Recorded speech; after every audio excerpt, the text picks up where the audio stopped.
Hello guys, welcome to beginner to advanced level WordPress training. So మనం ఈరోజు ఏంటంటే basics of world wide web www first topic ఇదన్నమాట. Excuse me. Okay, so basics of www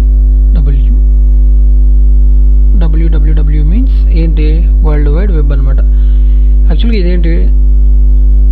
it's collection of web pages. www అంటే ఒక collection of web pages అనమాట. అంటే ఒక all over the world అనమాట, అంతే కదా. వరల్డ్ వైడ్ వెబ్ అంటే ప్రపంచం మొత్తం ఉన్న వెబ్ అంటే వెబ్ పేజెస్ అని అర్థం, అంతే. సో దాన్ని world wide web. We can see www before any domain starts. ఏదైనా ఒక డొమైన్ అంటే కంపెనీ నేమ్ డొమైన్ ఉంటుంది కదా, దాని స్టార్టింగ్లో www ఉంటుంది అనమాట జనరల్గా.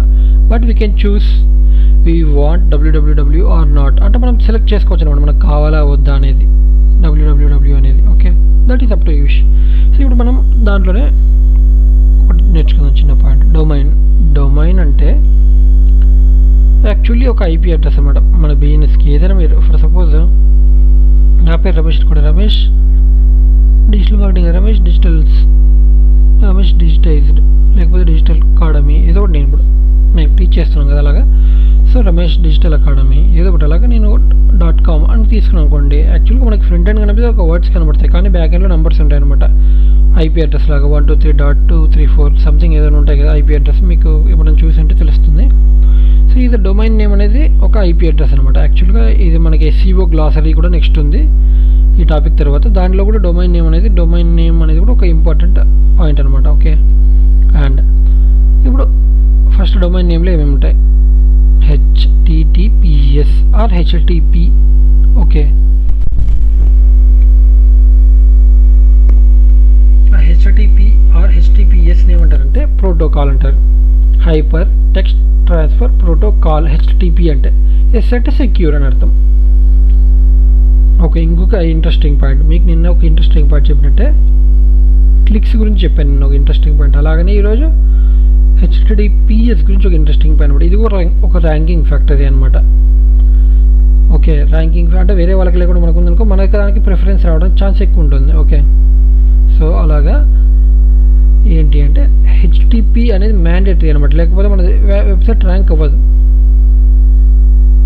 ఓకే, అది సో ర్యాంక్ అవ్వదంటే ఎంతో కొంత మనకి ర్యాంకింగ్ అయితే తగ్గిపోతుంది ఆటోమేటిక్గా. అది ఒక ర్యాంకింగ్ ఫ్యాక్టర్ కాబట్టి మనది ఏది అసలు కాంపిటీషన్ లేకపోతే మన వెబ్సైట్ ఆటోమేటిక్ ఫస్టే వస్తుంది. బట్ కాంపిటీషన్ బాగా ఉండి కూడా చాలా వెబ్సైట్స్ ఉండి కూడా మన వెబ్సైట్లో HTTPS అని లేదనుకోండి, ఖచ్చితంగా HTTPS సెక్యూర్ ఉన్న వెబ్సైట్కి మాత్రమే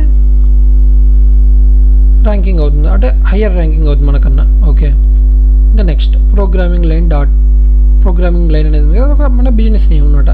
నెక్స్ట్ .online అనేది .com, .in, .net, .co.in something.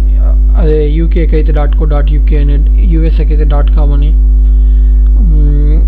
So అలాగా ప్రతి దానికిను కంట్రీ స్పెసిఫిక్ ఉంటుంది, ఇలా ఉంటాయి కదా. అలా డాట్ తర్వాత వచ్చేదాన్ని ఏమంటారంటే ఎక్స్టెన్షన్ అంటారు. యాక్చువల్గా ఇక్కడ మనకి ఇక్కడ ఉంది కదా, ఇక్కడ www డాట్ యాక్చువల్గా వరల్డ్ వైడ్ వెబ్ అని ఉంది కదా, దాన్ని ఏమంటారంటే యాక్చువల్గా జనరల్గా అలియాజ్ అంటారు. అలియాజ్ అవసరం లేదు మనకి యాక్చువల్గా ఈ వెబ్సైట్కి యాక్చువల్గా ఏం లేదు. ఓకే, సో మనం ఏం నేర్చుకున్నాం? వరల్డ్ వైడ్ వెబ్ అంటే ఏంటిది అండ్ డొమైన్ అంటే ఏంటిది, డొమైన్లో ఉండే పార్ట్స్ ఏంటివి నేర్చుకున్నాం. ఓకే.